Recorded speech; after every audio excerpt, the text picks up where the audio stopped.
अपनी शादी की बात सुनकर दिव्या फट पड़ी और कहने लगी, क्या एक बार मेरी जिंदगी बर्बाद करके आप सबको तसल्ली नहीं हुई जो फिर से? अरे छोड़ दो न मुझे, मेरे हाल पर जाओ, निकलो मेरे कमरे से। कहकर उसने अपने पास पड़े कुशन को दीवार पर दे मारा। नूतन आंखों में आंसू लिए कुछ न बोलकर कमरे से बाहर आ गई। आखिर उसकी इस हालत की जिम्मेदार भी तो वे ही थे।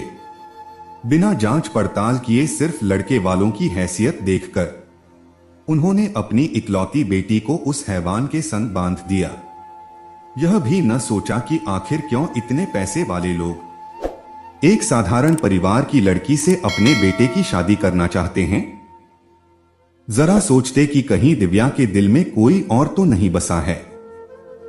वैसे दबे मुंह ही पर कितनी बार दिव्या ने बताना चाहा कि वह अक्षत से प्यार करती है, लेकिन शायद उसके माता पिता यह बात जानना ही नहीं चाहते थे। अक्षत और दिव्या एक ही कॉलेज में पढ़ते थे, दोनों अंतिम वर्ष के छात्र थे।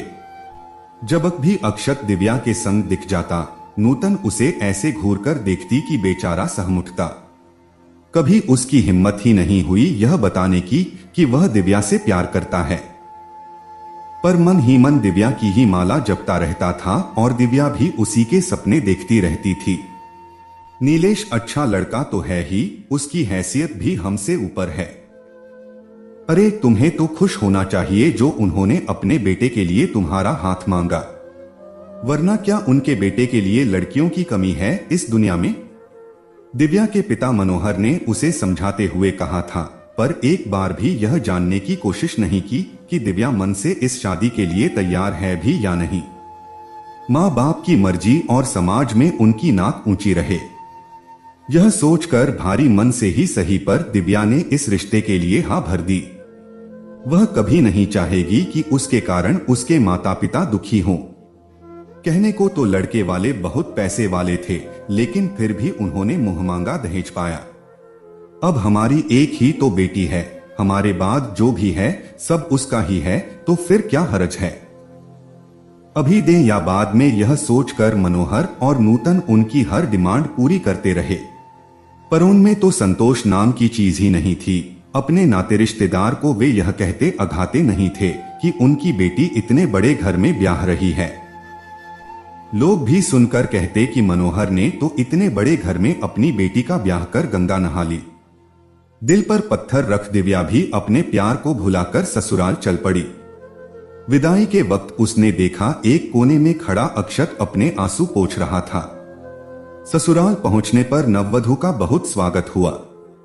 छुई मुई सी घूंघट काढ़े हर दुल्हन की तरह वह भी अपने पति का इंतजार कर रही थी। वह आया तो दिव्या का दिल धड़का और फिर संभला भी, लेकिन सोचिए जरा, क्या बीती होगी उस लड़की पर जिसकी सुहागरात पर उसका पति यह बोले कि वह उसके साथ संबंध बनाने में सक्षम नहीं है और वह इस बात के लिए उसे माफ कर दे। यह सुनकर अवाक रह गया दिव्या का कलेजा। आखिर क्या बीती होगी उसके दिल पर जब उसे यह पता चला कि उसका पति नामर्द है और धोखे में रखकर उसने उसे ब्याह लिया। पर क्यों जानबूझकर उसके साथ ऐसा किया गया? क्यों उसे और उसके परिवार को धोखे में रखा गया? ये सवाल जब उसने अपने पति से पूछे तो कोई जवाब न देकर वह कमरे से बाहर चला गया। दिव्या की पूरी रात सिसकते ही बीती उसकी सुहागरात एक काली रात बनकर रह गई। सुबह नहा धोकर उसने अपने बड़ों को प्रणाम किया और जो भी बाकी रस्में थीं उन्हें निभाया। उसने सोचा कि रात वाली बात वह अपनी सास को बताए और पूछे कि क्यों उसके जीवन के साथ खिलवाड़ किया गया, लेकिन उसकी जबान ही नहीं खुली। यह कहने को कुछ समझ नहीं आ रहा था उसे कि करे तो करे क्या, क्योंकि रिसेप्शन पर भी सब लोगों के सामने नीलेश उसके साथ ऐसे बिहेव कर रहा था जैसे उनकी सुहागरात बहुत मजेदार रही। हंस हंस कर वह अपने दोस्तों को कुछ बता रहा था और वे चटकारे ले लेकर सुन रहे थे। दिव्या समझ गई कि शायद उसके घर वालों को नीलेश के बारे में कुछ पता न हो, उन सबको भी उसने धोखे में रखा हुआ होगा। पगफेर पर जब मनोहर उसे लिवाने आए और पूछने पर कि वह अपनी ससुराल में खुश है, दिव्या खून का घूंट पी कर रह गई। फिर उसने वही जवाब दिया जिससे मनोहर और नूतन को तसल्ली हो। एक अच्छे पति की तरह नीलेश उसे उसके मायके से लिवाने भी आ गया। पूरे सम्मान के साथ उसने अपने सास ससुर के पांव छुए और कहा कि वे दिव्या की बिल्कुल चिंता न करें, क्योंकि अब वह उनकी जिम्मेदारी है। धन्य हो गए थे मनोहर और नूतन संस्कारी दामाद पाकर। लेकिन उन्हें क्या पता कि सच्चाई क्या है। वह तो बस दिव्या ही जानती थी और अंदर ही अंदर जल रही थी। दिव्या को अपनी ससुराल आए हफ्ते से ऊपर का समय हो चुका था, पर इतने दिनों में एक बार भी नीलेश न तो उसके करीब आया और न ही प्यार के दो बोल बोले। हैरान थी वह कि आखिर उसके साथ हो क्या रहा है और वह चुप क्यों है। बता क्यों नहीं देती सबको कि नीलेश ने उसके साथ धोखा किया है।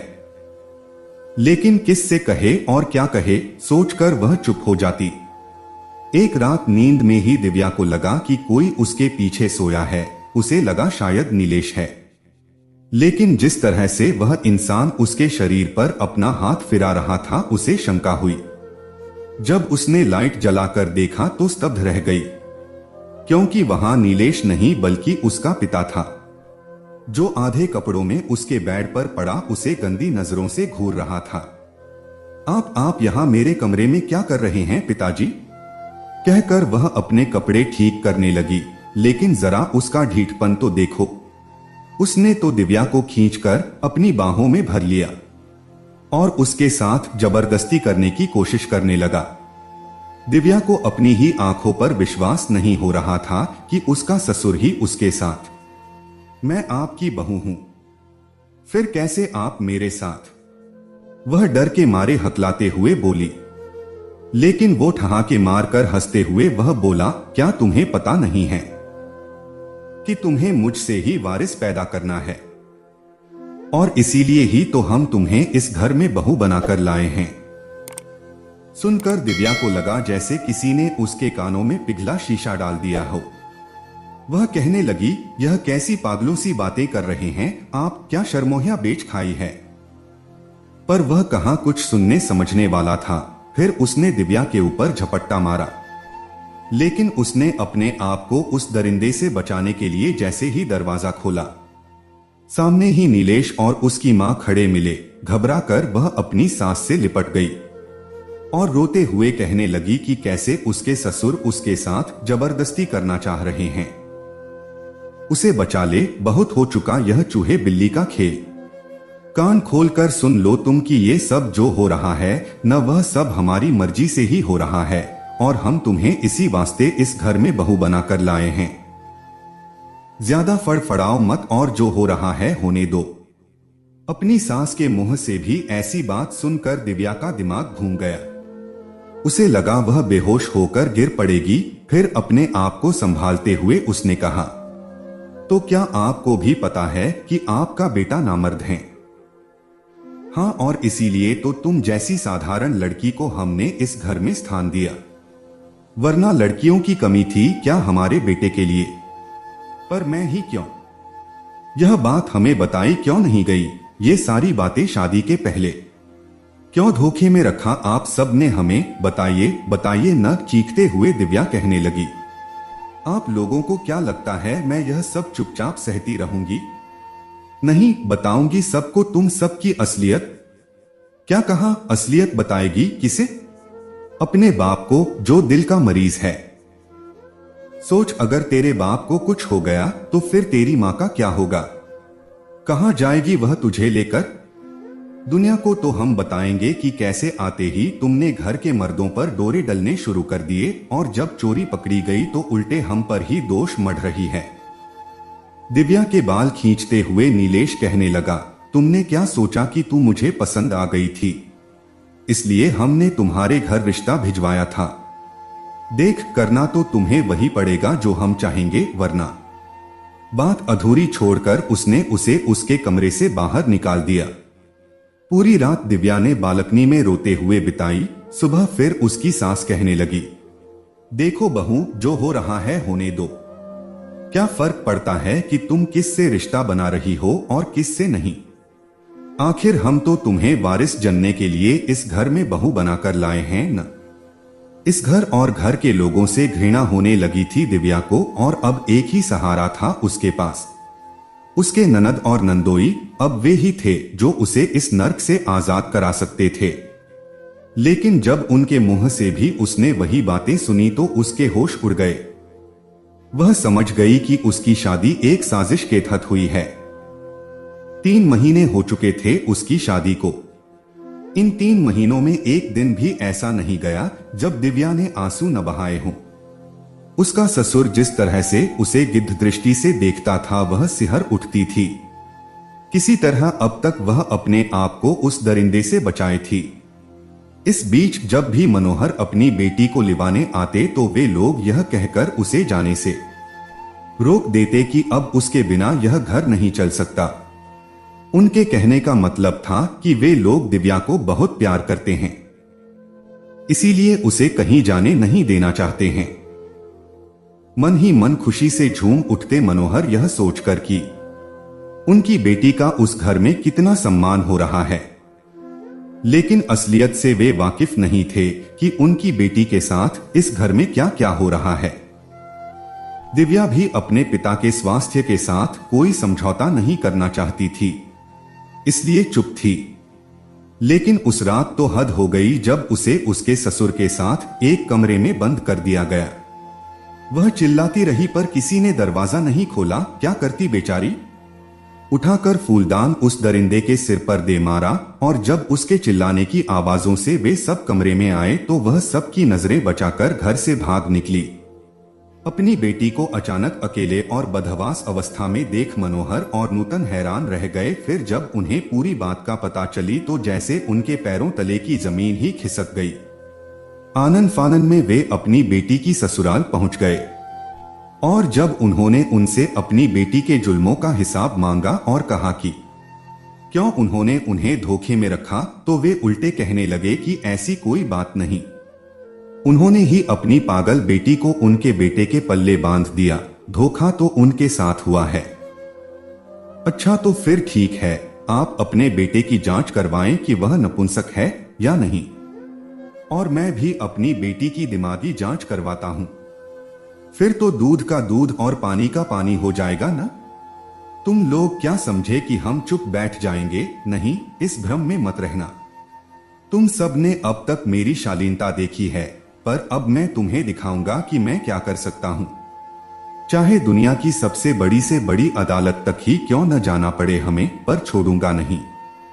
तुम सबको तो जेल होगी ही, और तुम्हारा बाप, उसे तो फांसी न दिलवाई मैंने, तो मेरा भी नाम मनोहर नहीं। बोलते बोलते मनोहर का चेहरा क्रोध से लाल हो गया। मनोहर की बातें सुनकर सबके होश उड़ गए, क्योंकि झूठे और गुनहगार तो वे लोग थे ही। दिन में ही तारे नजर आने लगे उन्हें। क्या सोच रहे हो? रोको उसे। अगर वह पुलिस में चला गया तो हम में से कोई नहीं बचेगा, और मुझे फांसी पर नहीं झूलना। अपना पसीना पोंछते हुए नीलेश के पिता ने कहा। उन लोगों को लगने लगा कि अगर यह बात पुलिस तक गई तो इज्जत तो जाएगी ही, उनका जीवन भी नहीं बचेगा। बहुत गिड़गिड़ाने पर कि वे जो चाहें उनसे ले लें, जितने मर्जी थप्पड़ मार लें, पर पुलिस में न जाएं। कहीं पुलिस कानून के चक्कर में उनकी बेटी का भविष्य और न बिगड़ जाए। यह सोचकर मनोहर को भी यही सही लगा, लेकिन उन्होंने उनके सामने यह शर्त रखी कि नीलेश दिव्या को जल्द से जल्द तलाक देकर उसे आजाद कर दे, मरता क्या न करता। बगैर किसी शर्त के नीलेश ने तलाक के पेपर साइन कर दिए। पहली सुनवाई में ही फैसला हो गया। वहां से तो दिव्या आजाद हो गई, लेकिन एक अवसाद से घिर गई। जिंदगी पर से उसका विश्वास उठ गया। पूरा दिन बस अंधेरे कमरे में पड़ी रहती, न ठीक से कुछ खाती न पीती, और न ही किसी से मिलती जुलती। कहीं बेटी को कुछ हो न जाए, कहीं वह कुछ कर न ले, यह सोच सोच कर मनोहर और नूतन की जान सूखती रहती। बेटी की इस हालत का दोषी वे खुद को ही मानने लगे थे। कुछ समझ नहीं आ रहा था उन्हें कि क्या करें। जो फिर से दिव्या पहले की तरह हंसने खिलखिलाने लगे, अपनी जिंदगी से उसे प्यार हो जाए। दिव्या बेटा देखो तो कौन आया है, उसकी मां ने लाइट ऑन करते हुए कहा। तो उसने नजरें उठाकर देखा, पर उसकी आंखें चौंधिया गईं। हमेशा अंधेरे में रहने और एकाएक लाइट आंखों पर पड़ने के कारण उसे सही से कुछ नहीं दिख रहा था, पर जब उसने गौर से देखा तो देखती रह गई। अक्षत हौले से उसके मुंह से निकला। नूतन और मनोहर जानते थे कि कभी दिव्या और अक्षत एक दूसरे से प्यार करते थे, पर कह नहीं पाए। शायद उन्हें बोलने का मौका ही नहीं दिया और खुद ही वे उसकी जिंदगी का फैसला कर बैठे। लेकिन अब अक्षत ही उनकी बेटी के होठों पर मुस्कान बिखेर सकता था। वही है जो जिंदगी भर दिव्या का साथ निभा सकता है। यह सोचकर उन्होंने अक्षत को उसके सामने लाकर खड़ा कर दिया। बहुत सकुचाहट के बाद अक्षत ने पूछा, कैसी हो दिव्या? मगर उसने कोई जवाब नहीं दिया। लगता है मुझे भूल गई। अरे मैं अक्षत हूँ अक्षत। अब याद आया। उसने उसे हंसाने के इरादे से कहा, पर फिर भी उसने कोई जवाब नहीं दिया। धीरे धीरे अक्षत उसे पुरानी बातें, कॉलेज के दिनों की याद दिलाने लगा।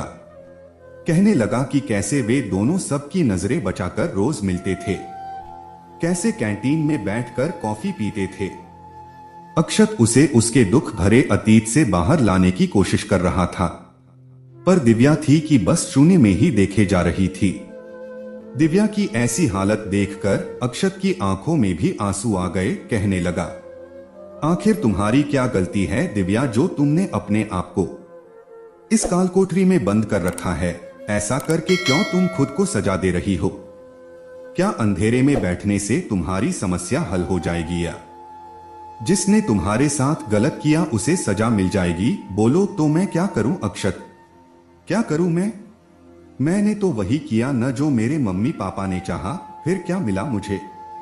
अपने आंसू पोंछते हुए दिव्या कहने लगी। उसकी बातें सुनकर नूतन भी फफक कर रोने लगी।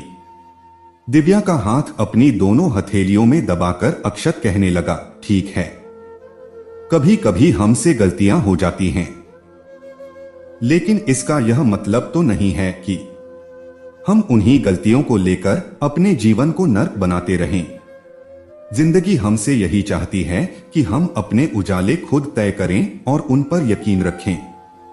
Just believe and win. अवसाद और तनाव के अंधेरे को हटाकर जीवन को खुशियों के उजास से भरना कोई कठिन काम नहीं है, बशर्ते हम में बीती बातों को भूलने की क्षमता हो। दिव्या, एक डर आ गया है तुम्हारे अंदर। उस डर को तुम्हें बाहर निकालना होगा। क्या तुम्हें अपने माता पिता की फिक्र नहीं है कि उन पर क्या बीतती होगी? तुम्हारी ऐसी हालत देखकर, अरे उन्होंने तो तुम्हारा भला ही चाहा था न। अपने लिए, अपने माता पिता के लिए तुम्हें इस गंधाते अंधेरे से निकलना ही होगा दिव्या। अक्षत की बातों का कुछ कुछ असर होने लगा था। दिव्या पर कहने लगी, हम अपनी खुशियां, अपनी पहचान, अपना सम्मान दूसरों से मांगने लगते हैं। ऐसा क्यों होता है अक्षत? क्योंकि हमें अपनी शक्ति का एहसास नहीं होता। अपनी आंखें खोलकर देखो गौर से, तुम्हारे सामने तुम्हारी मंजिल है। अक्षत की बातों ने उसे नजर उठाकर देखने पर मजबूर कर दिया, जैसे वह कह रहा हो कि दिव्या, आज भी मैं उसी राह पर खड़ा तुम्हारा इंतजार कर रहा हूं जहां तुम मुझे छोड़कर चली गई थी। बस तुम्हारी हां की देर है दिव्या, फिर देखो कैसे मैं तुम्हारी जिंदगी खुशियों से भर दूंगा। अक्षत के सीने से लग दिव्या बिलख बिलख कर रो पड़ी, जैसे सालों का गुबार निकल रहा हो उसकी आंखों से बहकर। अक्षत ने भी उसे रोने दिया ताकि उसके सारे दुख दर्द उन आंसुओं के सहारे बाहर निकल जाएं और वह अपने डरावने अतीत से बाहर निकल सके। बाहर खड़े मनोहर और नूतन की आंखों से भी अविरल आंसू बहे जा रहे थे, पर आज ये खुशी के आंसू थे। दोस्तों, आपको ये कहानी कैसी लगी नीचे कमेंट करके हमें जरूर बताइएगा। अगर आपको ये कहानी पसंद आई हो तो अपने दोस्तों के साथ जरूर शेयर करें और वीडियो को लाइक करके चैनल को सब्सक्राइब करें। धन्यवाद।